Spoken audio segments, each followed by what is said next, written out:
We're going to start in a minute, and we have a few extra chairs in the front. If anybody's standing in the back, if anybody wants to get closer, feel free.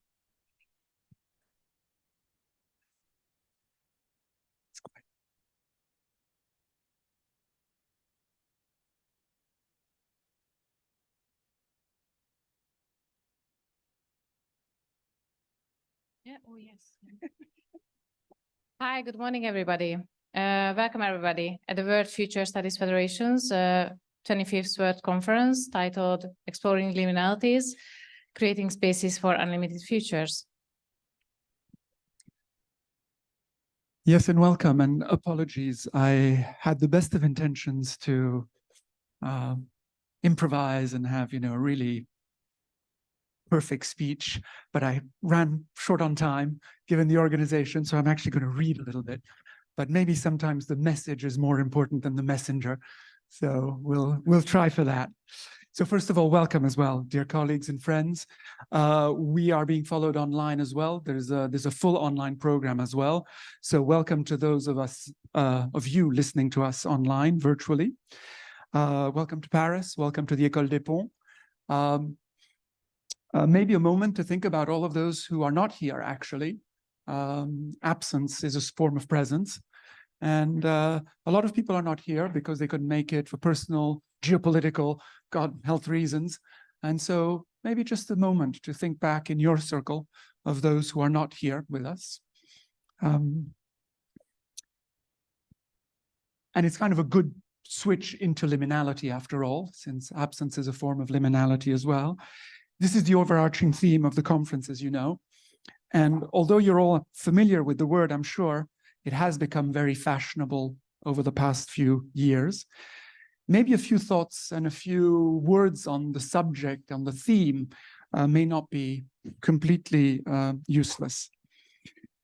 First of all, you may all know that liminality is a space. The word liminality means threshold. So it is literally the space between inside and outside, between the known and the unknown. In other words, basically, it is the space where the known and the unknown meet, mix, collide, intermingle. Hardly difficult to find a better definition for emergence, for what is new, for what is novel, that which cannot be predicted from its component parts. So this is a conference for all of us to inhabit, to see, to feel that liminal space of novelty and emergence. And I very much invite you to do that. In anthropology, though, as you know, liminality is a novel theme that they've been using for much longer than we have actually, it's become popular. Liminality has a different sense. It is the meaning, it is the space between two times, two periods. It is a rite of passage. It is when one goes from to womanhood, to manhood, to familyhood, to priesthood. In other words, liminality is understood as a time and a place of growing and becoming. But in this anthropological sense, it is not just about the individual. It's not just about the self.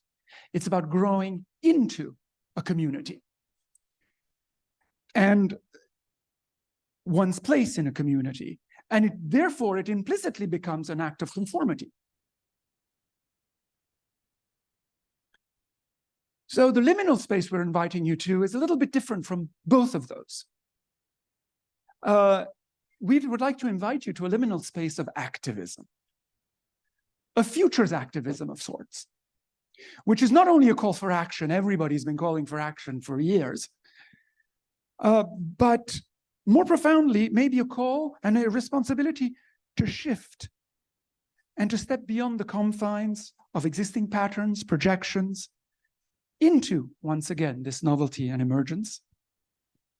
And I'd like to conclude, since I'm speaking of activism, I'd like to remind you the words of Andrea Dworkin, a feminist theorist, who distinguishes between imagination and fantasy. And I think this is something that we could keep in mind while we're together over the next couple of days. Let me quote, "Imagination is not a synonym for fantasy, which is only, pathetically, a program tape loop repeating in the narcoleptic mind. Imagination finds new meanings, new forms, complex and empathic values and acts, pushing us forward into a world of possibility and risk, a distinct world of meaning and choice."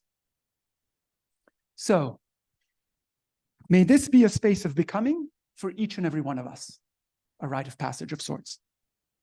As members of our respective communities, yes, but also beyond, as human beings, and maybe more importantly, as living beings that are a part of a living planet, rather than just having dominion over it. Welcome once again, and I wish us all some very interesting conversations.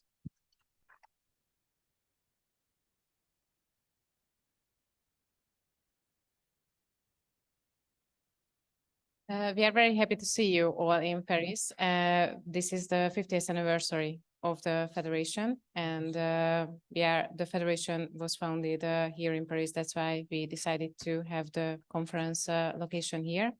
We are very happy to see all the submissions. We had a record number of submissions, more than 160 academic and workshop submissions for the conference program. And many of them reflected on liminality. Liminality has two main characteristics, uncertainty and transition. And future studies is actually a discipline and the practice has much in common with discussing liminalities, because exploring opportunities and providing methodologies and tools is very much part of future studies.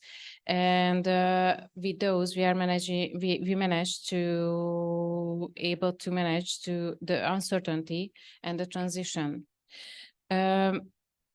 Liminality can refer to large systems and very personal matters as well, as it was originally termed. Anyways, we are very happy to see how we are discovering liminalities together, and we have more activities around this discovering liminalities together, and we will talk about it later. Thank you so much for coming here, and we hope that you will have a very good time here in Paris and virtually online as well. Thank you. Thank you, Helga.